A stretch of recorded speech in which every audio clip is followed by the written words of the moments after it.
Thank you, everyone, for joining our OASIS webinar featuring the latest information on our CSAF standard. Before we get started, I'd like to review a few housekeeping items.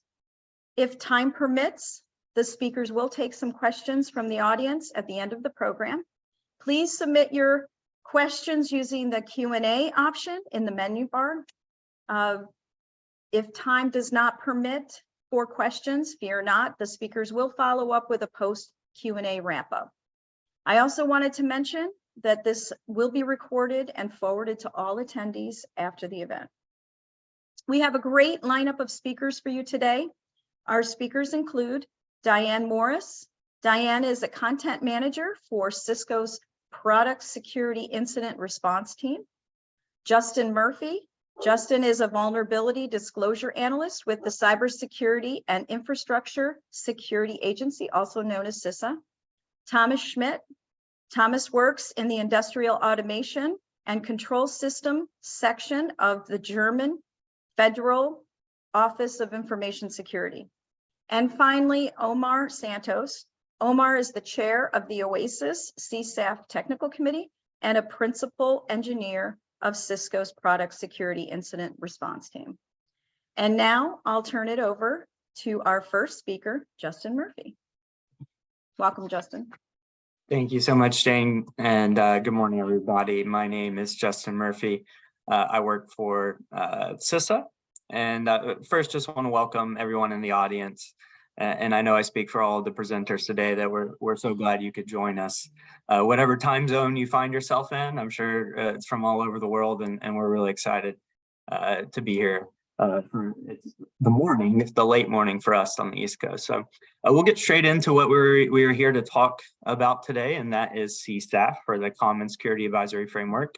And in case you missed it, on November 10th, just a few weeks ago, we had our Executive Assistant Director for Cybersecurity, Eric Goldstein. We published a blog post titled "Transforming the Vulnerability Management Landscape," and this was a great quote extracted from that post. But really, just what this. If you haven't had a chance to read it, the purpose of it, or CISA's purposes, and we're sort of tying this to the broader landscape of vulnerability management and security advisories, is we think it makes sense to prioritize CSAF for these efforts to help folks better understand what we all really want to better understand for our organizations when it comes to risk is where are the vulnerabilities that I care about, and can you answer, help me find the answer whether or not I actually need to do something about them. We at CISA believe CSAF is helpful for this, for both organizations with mature vulnerability management programs who are just really seeking to automate the evaluation and prioritization processes. But also we see it helpful for the smaller organizations that may have limited resources, that are really looking for a place to start, to provide a path toward the more efficient, automated, prioritized vulnerability management processes. So next slide, Omar. So I think that this is a use case I imagine that we're all very familiar with. I apologize for the reminder. It was right around this time last year that CVE 2021-44228 hit, and many people, many organizations, all of a sudden, back in that early to mid-December of last year, many people all of a sudden needed to figure out quickly, where was Log4j on their network, in their products. It's, where was it? And it turned out that it wasn't necessarily an easy question to answer. Organizations found that it could be in a whole bunch of different places, and it could be pretty buried in people's software supply chains. So next slide. So what were some of the things that we saw come out of Log4Shell, beside a lot of lost sleep, a lot of manpower, a lot of time? There were some good things, and we saw some efforts that came out from CISA and from our colleagues over in the Netherlands with the National Cybersecurity Center in the Netherlands. There were these GitHub repositories that cataloged the list of known affected and not affected products for Log4j. I was actually part of the team who maintained CISA's repository. And it was, it was a huge operational lift. We did work and collaborated with the team from the Netherlands, which was great. It was a great community effort overall. We had great participation from the federal space, from industry, great participation, collaboration from all over the world, and that was awesome to see. And we did get a lot of really great feedback about these repositories, but these were mostly manual efforts. There were a lot of we have to recognize the limitations and the challenges that came with these. Yes, it was helpful, but also they were cumbersome efforts, took a lot of time and resources, huge manual efforts. It involved manual comparisons for organizations to come and look and search the list. And we have to admit that sometimes that information wasn't the most up-to-date information, because we were mostly it was reliant upon people entering in this data in a manual process. And it wasn't necessarily available and quickly and efficiently as needed. So, software vendors, they're working constantly to understand if their products are impacted by new and old vulnerabilities. So to meet this time frame, our community needs a standardized approach for vendors to disclose security vulnerabilities to end users and to do that in an accelerated and automated way. So a path toward this more efficient, automated, prioritized vulnerability management, we believe that this path is CSAF. And at this point, I'm going to go ahead and turn it over to Diane. She's going to talk to us about vulnerability management and what that tends to look like today for a lot of organizations. So Diane. Thanks, Justin, and welcome everybody. Thanks so much for joining us. Okay, so we're going to start. Let's take a closer look at how vulnerability management happens in most businesses today. Vendors discover vulnerabilities, fix them, and write up and publish advisories. Let's say we're dealing with a customer who uses multiple vendors, and today those vendors have published 15 advisories of varying severity. Next. To get those advisories, the customers have to visit each vendor's website and download them. The customer will need to make sure they've captured any updated advisories in addition to the new ones. Next, then the customer prioritizes the advisories based on criticality. And finally, the customer can begin their evaluation. Do they have any of the affected products? Do they have the affected versions of those affected products? The customer has to read through each advisory, determine which ones might affect their business, and conduct a risk assessment to determine what action they should take. It's a lot of work, and while the customer is doing this work, their business is vulnerable. And vendors are putting out new and updated advisories every day, which means this is a constantly repeating process for the customer. So, looking at this process, what are the problems that need to be solved? First, vendors use different formats and distribution methods for their security advisories.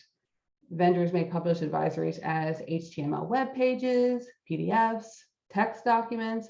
They might send them out through RSS feeds or emails. There's no way to automate the process when the information arrives in varying formats. Second, the number of advisories goes up every year. Let's assume the number of advisories that are published is on the same trend line as the number of CVE IDs, common vulnerabilities and exposures identifiers, that are assigned each year. In 2016, that was about 6,400 CVEs. In 2021, there were more than 20,000. With that kind of growth, there are simply too many advisories being published for humans to keep up with.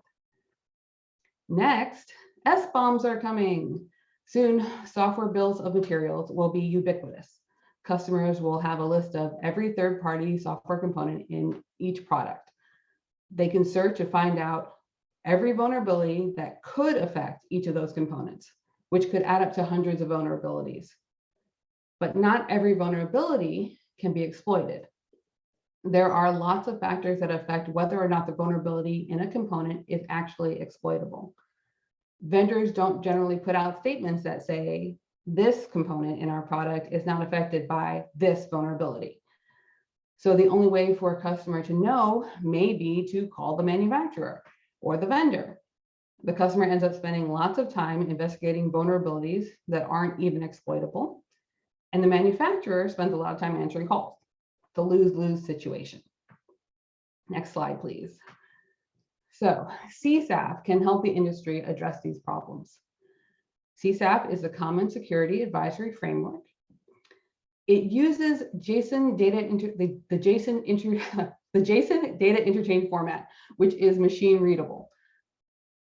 The CSAF standard defines a large number of properties to enable vendors to communicate information about vulnerabilities, products, and remediations. By providing standardized methods for putting together and distributing advisories, CSAF encourages automation of the vulnerability management process. Next slide, please. So let's go over what is in a CSAF security advisory. At the highest level, a CSAF advisory is divided into 3 sections. The first is the document property, which is the metadata section. It includes information about the document, like its title, what version of CSAF it uses, and whether it is the initial publication or a revision. It also has information about the publisher, including URLs and contact numbers. The document section may also include acknowledgements, references, and information about restrictions on the distribution of the advisory. Next, please. And then there is the product tree, which includes the product's names, product identifiers, and version numbers. A single CSAF document may cover 1 product or hundreds. The product tree property offers vendors a way to group and organize products so that they can be referenced in other parts of the advisory. Next up. And finally, there's the vulnerabilities property, which contains information about the vulnerability or vulnerabilities addressed in the advisory.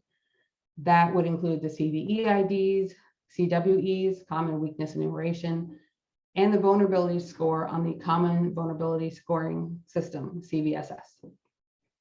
This section also includes the status of the products as they relate to the vulnerability.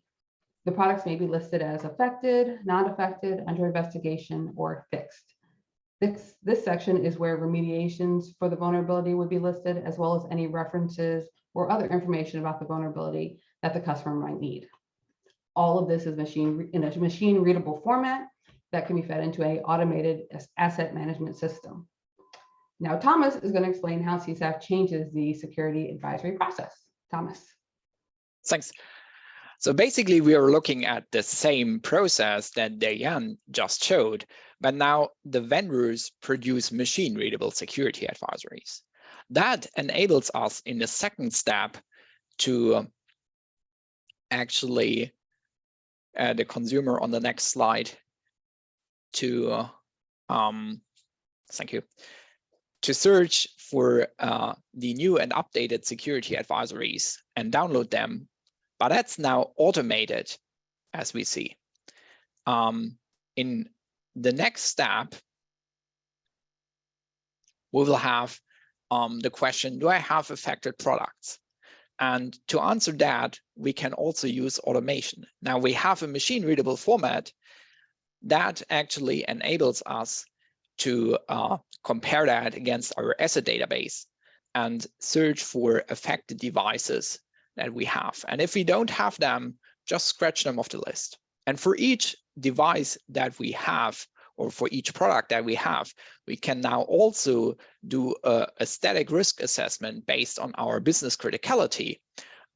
So for example, if we look at advisory number 9, the vendor rated that in severity high, and that might be something in my infrastructure, which is internet facing. So a system can automatically pull that up and bring that to a critical, which we see on the next slide.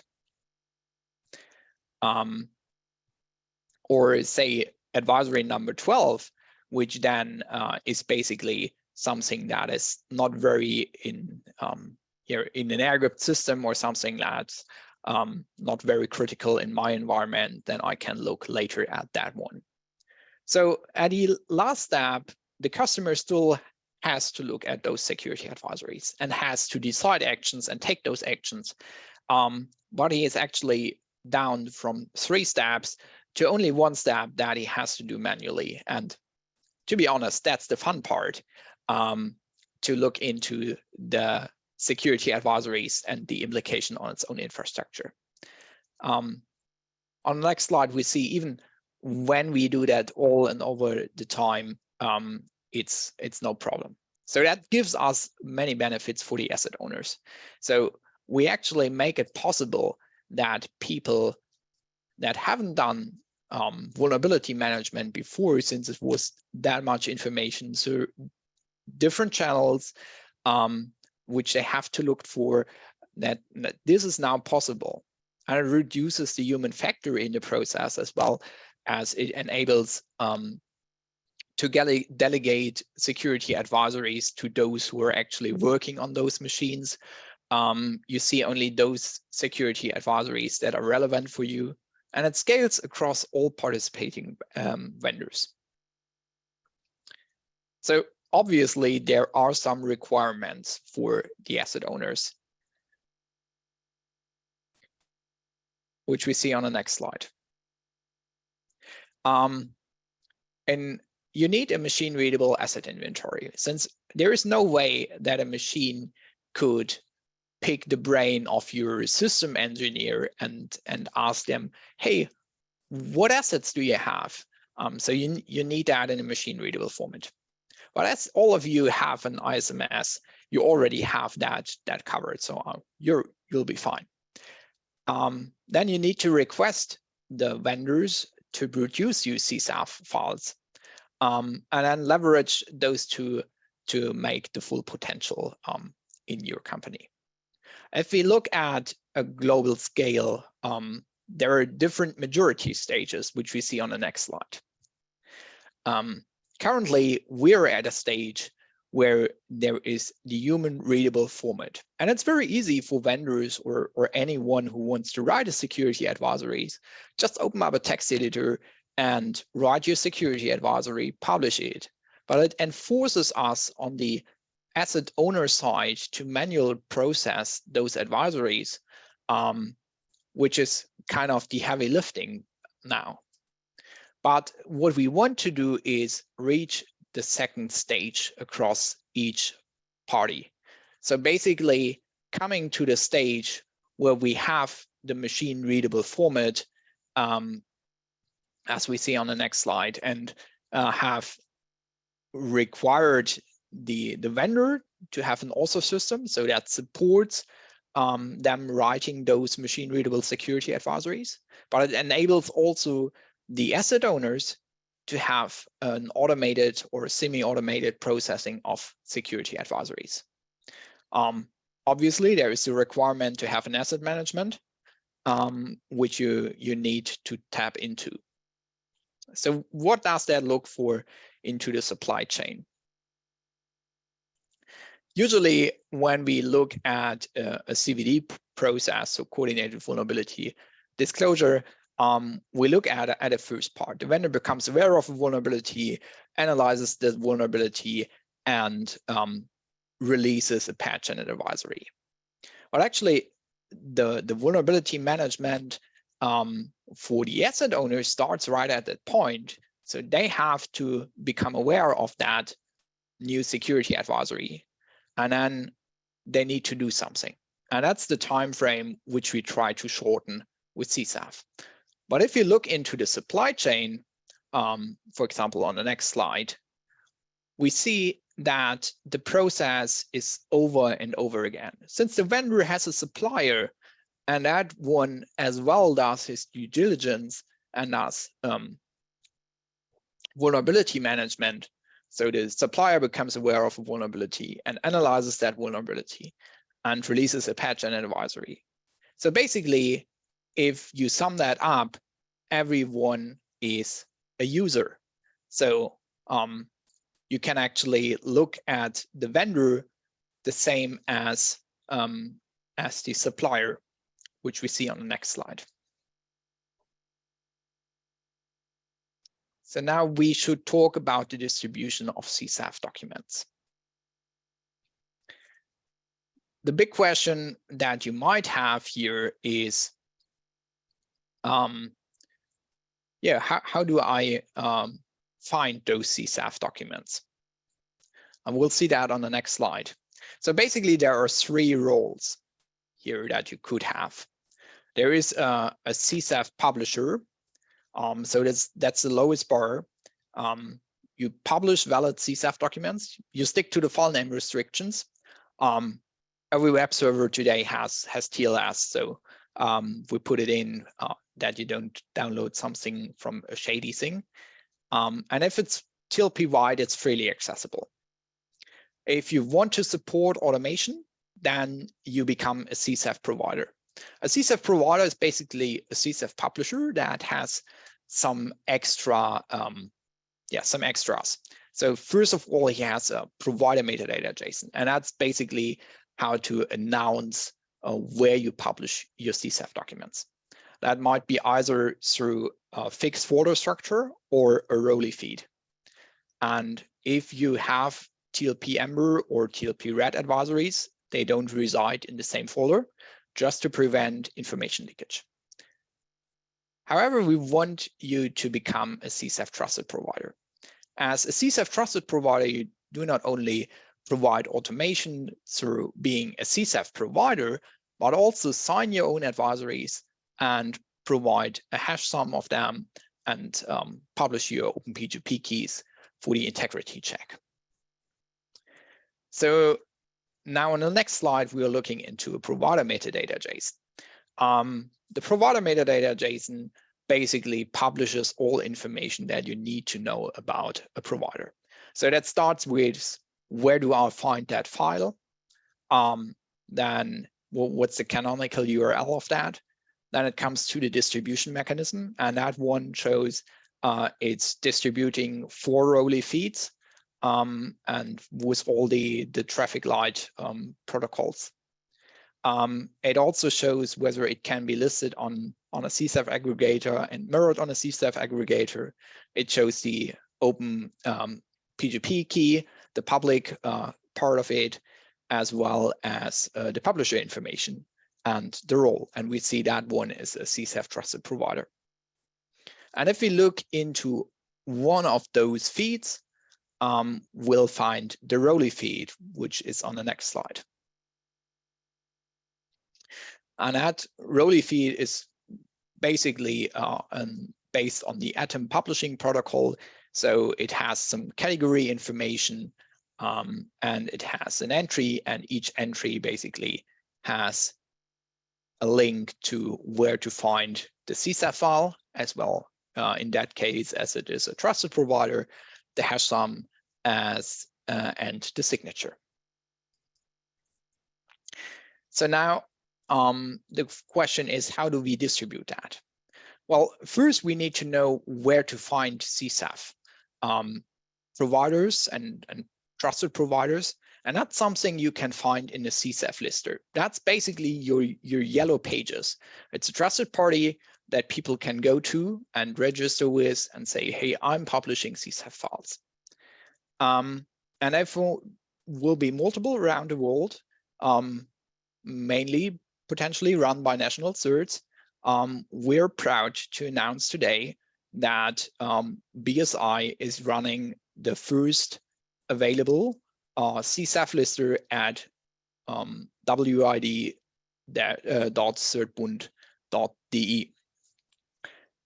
But then at the same time, you might think, what about the CSAF publishers, those that you can't automate? And therefore we have the CSAF aggregator. Basically, it's a trusted party. It collects advisories from the issuers. So it does that one time for you, going to a vendor that is not yet a CSAF provider, downloading their CSAF files and providing them in a fashion that you can automatically download them. And that gives you the one-stop shop.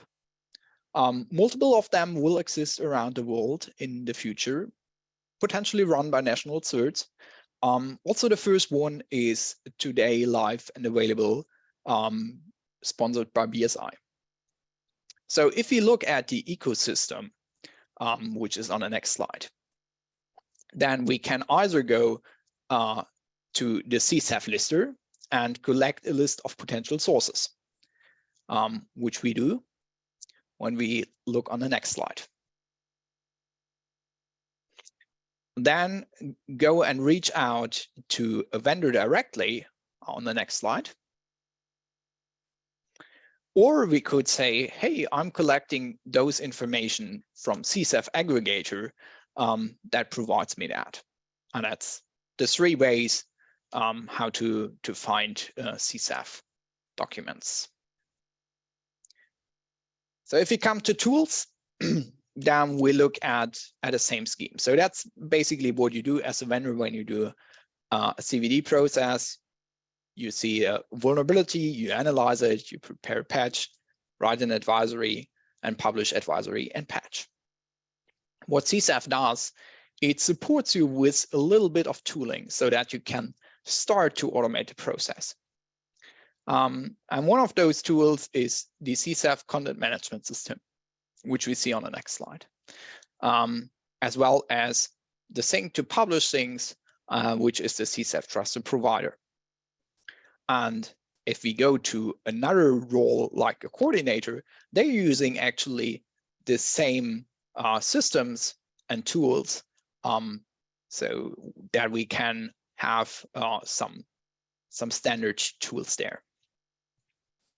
For a user, it is also a vulnerability management process. Currently done manually, you retrieve advisories, you compare them with your asset database, you decide what you want to do, you act on it, and then you document your action. CSAF also supports that with tools. So if we look on the next slide, then we have our CSAF providers or trusted providers or CSAF aggregators. We download those CSAF files that we're interested in from them.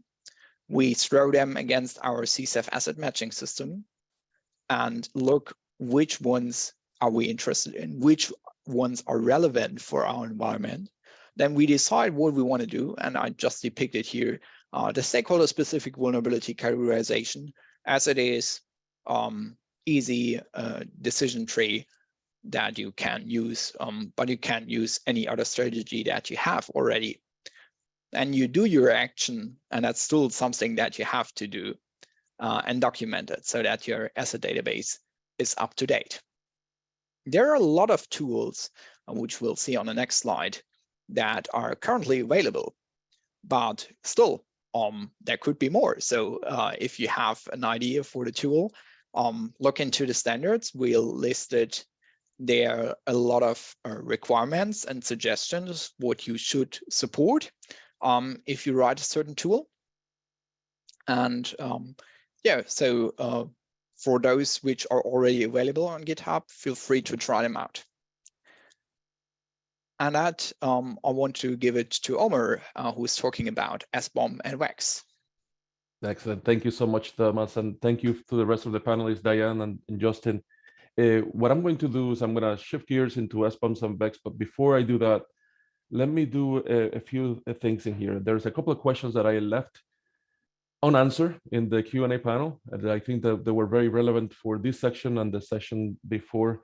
So I'm going to start with one that probably is more towards you, Thomas. And the question is, so sure, we have an asset inventory, but what mechanisms is used to match the asset names in my database to CSAF names? Does it use some standardized format for asset names and so on? So basically, the matching algorithm is as easy as complex. So CSAF has that thing called a product tree, which Diane showed. And in a product tree, every product that is later mentioned in the advisory is shown. So as a matching algorithm, you can now take the product tree from a CSAF advisory and take your asset database, throw them in that matching algorithm, and I'll explain how it works. And as an output, you get for each product ID defined in that product tree, you'll retrieve a list of tuples, and each tuple had basically an asset ID and the probability, how likely is it that this product ID from the product tree from the CSAF advisory matches the asset ID that it's there. So how does the matching work? And that was your original question. CSAF supports something that is called a product identification helper. So for some parts, it's fairly easy to identify a product. For example, if you want to identify hardware and you have a serial number, that's where you have an identifier. That is perfectly fine. So CSAF supports serial numbers. CSAF supports model numbers. For firmware, for example, you could have hashes. You can have a link to an SBOM where you can download it. So basically, as an SBOM is always valid for one specific version for a product, it gives you a unique product identifier for everything that can have an SBOM. So that would be an option to match on that. Also, you could have a match on CPE or Pearls, and CSAF also supports a generic identifier if you have any other thing that is valid and valuable in your environment. If you don't have product identification helpers, you would rely on the branch categories. And we suggest that you use at least a triple of vendor, product name, and product version. If you don't have any of those, you have to rely on the fuzzy string matching or whatever algorithm you use there to compare the human readable names with those which is in your asset database. Excellent, thank you. And as a matter of fact, you answered one of the other questions that I tabled previously, and it was a question around, do we support CPEs? And you already answered that. But to add a little bit more flavor in there, whenever we were creating the standard, we recognized that asset management and product identification is significant, right? And there's so many different ways that you can do that. And we made it super flexible. As you know, Thomas mentioned, whether it's a SKU, a serial number, a hash, a CPE ID, or Perl ID, you can do that. And to use as a segue, I'm gonna address another question that I saw from Olaf in the Q&A panel, and it was who will update the CSAF with information from OSS projects like Log4j. So that is actually a perfect segue for this section, which is a supply chain, right? So one of the things that we are, striving whenever people start implementing CSAF, and there are many that already started, as Thomas mentioned, and we'll revisit that at the end, is how this will fit in the whole ecosystem, how this will fit in the supply chain, right? So from an open source advisory or a commercial provider of some type of software, how can we obtain information about the vulnerabilities in those systems? And when I say we, vendors like the Cisco's, the Intels, the Microsoft of the world, right? And then have an ecosystem that can support not only matching that with the system software bill of materials, but also helping them prioritize that. And if you look at this whole ecosystem, you have from the downloader that Thomas actually mentioned to the matching system, and also implementing solutions and guidelines that actually has been recently highlighted even by CISA, like SSBC and some other ones, right? And then once you start putting that into your ecosystem, then you can publish that as a vendor to your customers. And later I'm going to be going over an architectural diagram, kind of behind the scenes on some of the things that actually we're doing, adopting CSAF even inside of a corporation for getting questions from engineering or getting answers from engineering as far as the disposition of vulnerabilities. So stay tuned for that.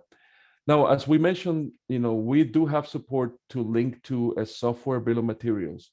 And as you know, the two most popular standards for software bill of materials are SPDX and CycloneDX. However, the standard doesn't pick one or the other. As a matter of fact, you can actually, as long as you have that SBOM URL, the CSAF standard actually supports it, right? Now, what we did is in combination with many other folks in the industry, including the Linux Foundation, including OWASP with CycloneDX, we collaborated with them so they can have a reference to a CSAF document as well. So from the SBOM perspective to essentially a VEX document. And that's what I'm going to go over in the next few minutes, is that, as Diane mentioned, and also Thomas highlighted, not every vulnerability is exploitable, or not because you may be running a specific component, especially an open source component, makes you vulnerable.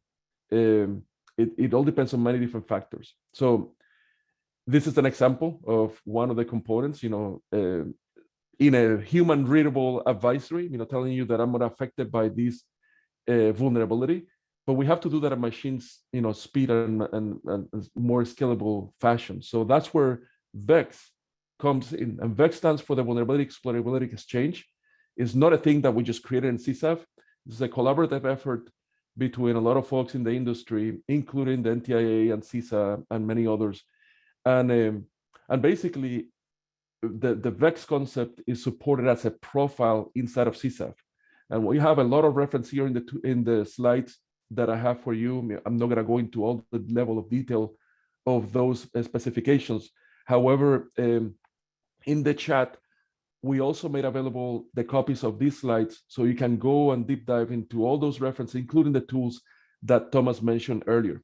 But let me go a step back, a few steps, right, and describe how this works in the real world, right? So let's say you want to understand what are the components that are being used in a product or a piece of software that you actually either acquire or now are using from the open source.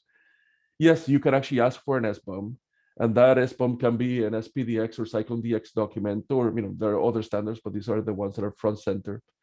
And yes, there is a capability in some of the standards, especially in CycloneDX right now, and it's SPDX 3.0 in the future, on where you can list the number of vulnerabilities that may affect you, that may not affect you, or that you don't even know, that you're under investigation. However, the challenge with that is that it's a point in time issue, right? So at the moment that you create the SBOM, let's say it's at 11 o'clock Eastern time today, at 4 o'clock, that information may change, especially in the examples that we noticed before, like with Log4j and everything else. We were like, kind of behind the scenes, at Cisco, we were updating the advisory 3 times a day, but that doesn't even scale, right? You want something that it can be even faster, right? And that's where VEX as a profile in CSAF comes in, and where you can literally automate from the moment that you're asking an engineering team whether you're affected, not affected, and if you're not affected, what is the reason? Is the component not present? Are there inline mitigations that already exist? Can the code cannot be controlled by an adversary, and so on? So these are 5 different justifications or reasons behind the not affected. I have a link in here for a little bit more elaborate explanation of these justifications, along with additional references in the bottom of the slide. And again, the slides are available here for you. And if you look at this from not only a vendor perspective, but the whole ecosystem, you don't need an SBOM even to do a VEX. And this is something that is kind of comical that I presented in other presentations before, but technically speaking, with a CSAF document, you don't need an SBOM to actually at least determine what is the impact of a given vulnerability like Log4j, right? So you can start doing this right now, even if you're not having a system that is digesting SBOMs and so on. And this is something that many vendors, include I'm from Cisco, we're looking at into creating different tools and adopting these type of what we call dynamic automated advisories. So in other words, that from the moment that you know about a vulnerability and then you're querying some poor engineer that is developing the code or maintaining the code, and then it's giving you the dispositions of whether that vulnerability affects you or not, at machine speed, having that represented, whether it's through a portal, through a little bit more elaborate way of a CSAF API, or a Rolly feed, as Thomas was actually mentioning before, right? So you can help you automate the whole transactions that you not only have from publishing the vulnerability and consuming the vulnerability from the customer side, but also vendors in their internal tools and querying this to engineering or to their supply chain providers. So in the case of vendor X, it can query an upstream provider, let's say vendor A, for the status of that vulnerability, and then of course disseminate that information to their customers. So there was another question earlier into who are some of the entities that are actually using CSAF, and we have several, and as a matter of fact, we have more than this, but we before the presentation we were asking for some references and everything, but right now these are several of the companies that are already, and organizations, doesn't have to be companies, that are actually using and publishing CSAF documents as we speak. And just keep in mind that the standard was just released a few weeks ago, right? So again, you're gonna see more to come, and you're gonna see not only vendors, but as Thomas mentioned, aggregators, listers, around the world as well. So with that, let me first, highlight a few of the items that we cover here, right? We already know that the number of vulnerability discoveries is actually rising, right? The number of advisories, whether you have one vulnerability or 10 vulnerabilities in one advisory, is also rising. We need a way to scale in the industry, right? So automation is currently possible, right? There are tools that help you, get started and onboarded. And what I would like to do is a call to action as well. It's like everybody that is listening to us here today is because you care about these, right? You care about how can you survive in the future whenever, we have, 1,000, 2,000 vulnerabilities per day that are being disclosed in a very complex environment. So whether it's creating tools, whether it's actually helping with adoption or spreading the word, please contribute to this. OASIS is a very open organization. So if you want to actually even join the TC, there's information on how to join in the CSAF website, and all that information is also in the group chat. So with that, let me take, I think that there's two more questions coming in. So let's see, and I will ask the panelists to actually come back online. I'll start with, there's an anonymous attendee, but are manufacturers publishing SBOM for user access via URL or shipped with products? So again, we're highlighting here the vulnerability and the advisory perspective. I think I can probably answer some of that, but I'll pass it out to probably Justin. There are manufacturers actually publishing in both ways, right? So some of them, they're actually looking into having that artifact within a binary, let's say, in whenever you download that software, or via some other more fancy method of an API query or different repositories, right? Now, there is a standard that Thomas mentioned that is called ROLI, right? And a lot of, not only CSAF, but a lot of other specifications in the ecosystems are also looking into supporting, ROLI, and that's what it was actually invented. But Justin or Thomas or Diane, anything you would like to add?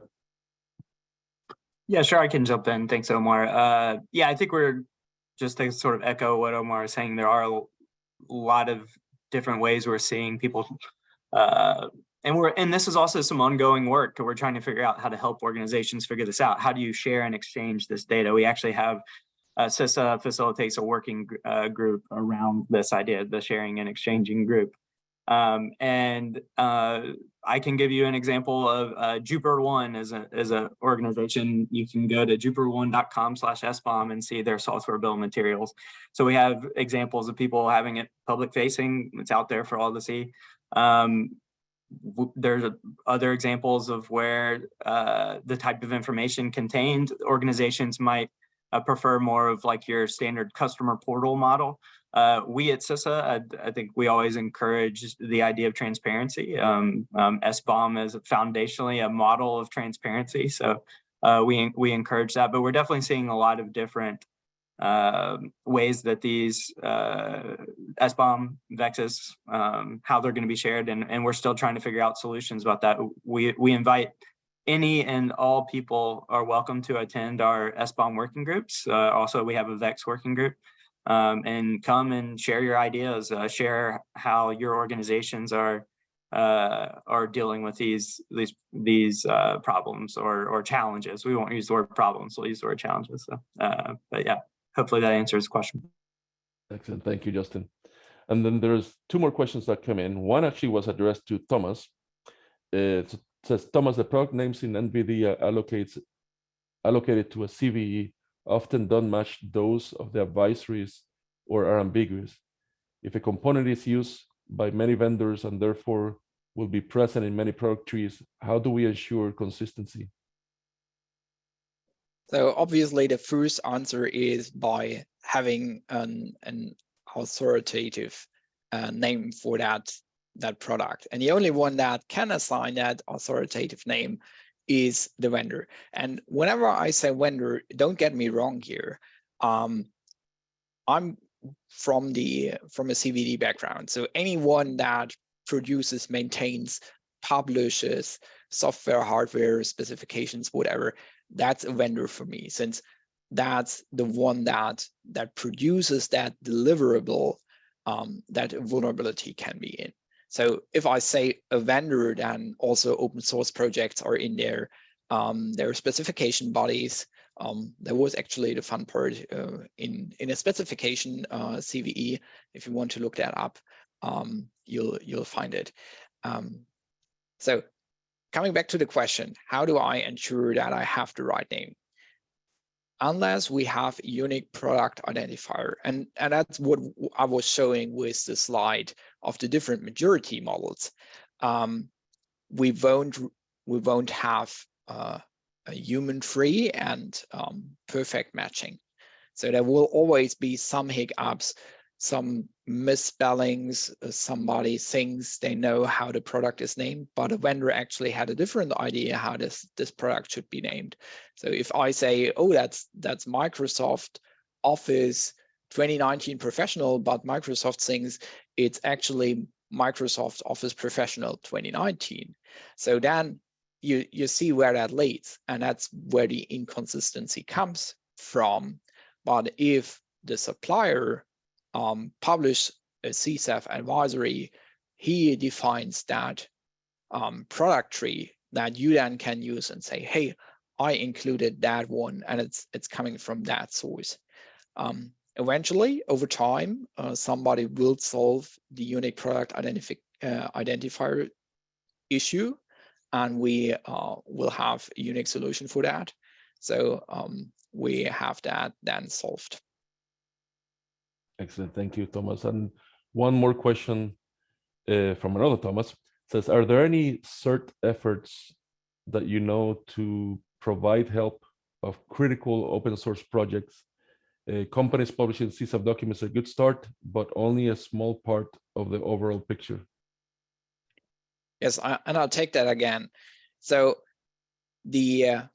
when we talk about a vendor or something like that, as I explained just before, we include open source projects. So if an open source project is here and you want to write CSAF advisories, you can totally do that.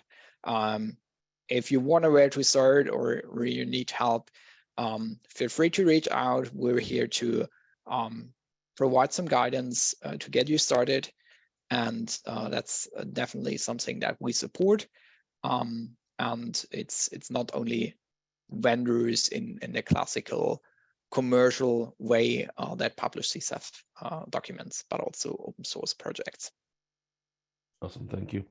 Now, one more question. Will you guesstimate what percentage of the Fortune 500 companies are actually sharing SBOMs or VEX documents today? Less than 10% and so on. If low, what it needs to change to improve this? So it's less than 10%, I can tell you that, but any suggestions on that? So as Justin mentioned in the first few slides, well, actually we have to transform the ecosystem. And once people realize that I can save money with automation and that it is much cheaper to publish proactively a VEX document instead of getting hundreds and thousands of customer calls on your hotline while you're trying to figure out, am I affected by, say, Log4Shell, or or any other publicly hyped or publicly well-known vulnerability that's currently going through the media. So then you realize that's actually what I want. I want to save money and proactively tell my customers, yeah, I'm aware of that vulnerability. I'm investigating. I'll keep you updated as soon as I have the information. And then also telling people in an automated fashion, hey, I'm not affected, go to another vendor and ask them whether they are affected. So I provide proof here with the VEX document. And that also requires the asset owners to request that from vendors. Since if nobody is requesting CSAF documents, then why should a vendor produce them? So obviously they're sufficient with our human readable security advisories. Why should I provide the machine readable ones? Yeah, and one thing that I want to also highlight, because the question included SBOM and VEX, and I want to highlight what I mentioned before. Even outside of SBOMs, you can have, and you should have, some type of disposition of whether a vulnerability affects you or not, and that's what basically VEX is. In this case, what we're talking about is having that in a machine-readable format. I'll give you the perfect example, pointing fingers is even to me. At Cisco, I'm part of the PISA team, just like Diane as well. And I helped create this API called the Open Vulnerability API. And that's where customers can query even advisories, and we basically came up with our own type of format. There was not a standard and things like that. And yes, it's an API. You get a JSON file, and you consume that. But that's Cisco, and you have to create a client for that. And then Red Hat has another one, and then Arista may have another one. Then Palo Alto may have another one. And then you see the point, right? So even if, forget about SBOMs for now, but even if you're trying to query, am I affected by these vulnerabilities in the press? There were no standards, and there was no standard format to actually give you that, or to give you even the answer, hey, I'm under investigation, or my advisory is final. And now it is, and that's what the main purpose of the CSAF VEX profile is in here. And let's see, there's one more question coming in. Is there a risk of distribution of fake VEXs by third parties, and how will that be prevented? That's a good one.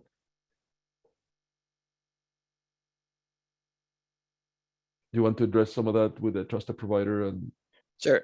So basically, it's the same problem that you have today. So who do you trust? And the question is, where do I get those VEXs from? And is that party trustworthy? And that's something that the government can't decide for you. People always look to the government and say, but you should know. But actually, that's part of your due diligence when you do the vendor vetting, and when you bring them in. You also say, hey, I trust you to a certain degree, that the information that you give me in your security advisory, in your VEX, is actually correct. And if you don't trust them, then verify the information you get. You should always do that, at least to a certain degree, do a plausibility check. If they say, yeah, we're not affected, none of our products is written in Java, and you just installed the Java runtime environment for that specific product of theirs, then something might be off. And you can have that from a vendor, you could have that from a third party. So always check who you trust and why do you trust them, and make sure that's a well-thought decision.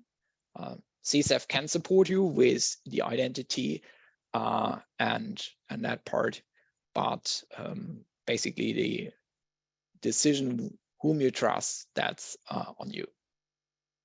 yeah, and I want to expand that as well a little, and even outside of the trust of somebody maliciously putting an advisory for a product like that, but kind of expanding the question is into what about synchronization? And I'll give you the perfect example, right? So whenever we publish an advisory, whether it's a vendor, an open source component, and so on, but again, I point fingers to me. If I publish an advisory today, and probably I submit the CVE to MITRE, NVD picks it up, other entities will pick it up, and things like that. Often that gets out of sync because we update the advisory again, and they actually have to update. In some cases, they don't update, and things like that. What the standard, just like Thomas was actually mentioning, is not about just the document, but it's the whole ecosystem. How can we, from the moment that I publish an advisory, then have all the MVDs of the world and things like that kind of sync a lot faster? And that's what we have to collectively, think in the ecosystem. And what the standard is actually trying to address is, how can we accelerate even that synchronization of times, and even outside of, a repository. If you're running a scanner, right? And my dream in the future will be that you have a scanner that will reduce the number of false positives because it's actually able to query some type of repository that you have with additional information that this vulnerability doesn't affect product X because X, Y, and Z, right? And in that case, you reduce unnecessary time from a poor guy that is actually trying to do patch management, and then of course unnecessary calls to a supplier that they have to repeat, hey, I'm not vulnerable to this thing. And in this case, you can automate that process. And then one more question is, what about MVD? When will they publish CSAF advisories? I'll take that one, Omar. So we actually the branch that I work for at CISA, I'm part of the Vulnerability Management Disclosure branch. We coordinate with NIST and the team who works on the MVD. So they're aware of obviously what I covered at the beginning of this webinar, our support for CSAF here at CISA. We recently had meetings that involved our teams and others of the FFRDCs that we work with, and NIST was there as well. So CSAF is a part of those discussions. So these are things that are being discussed and encouraged to head in those directions, and hopefully we can have a more concrete answer for you on when and if that's going to happen. If I may, on the previous question too, Omar, with the sort of the levels of trust and with VEX, I know that in the one way that we like to think of VEX is simply sort of a simple way to think of it as VEX can be just an attestation. And going back to those trust levels, there's going to be different levels of trust between organizations, your suppliers, different suppliers that have different level of trust based on history and experience. And that's echoing what both you and Thomas said. But I think when you think of VEX as that, in that just like simple term of this is just an attestation of saying, not affected, under investigation, whatever it might be. It's helpful to kind of take it out of the technical context of it and just think of it in that simple way. That's an amazing point. And I think we're right on time, and I don't have any other additional questions that we owe an answer. So thank you everybody for your time here today. I really appreciate your time. Thank you to all the panelists, and thank you for OASIS, and not only for orchestrating this, but all your support, through the creation of the standard. So with that said, have a good day.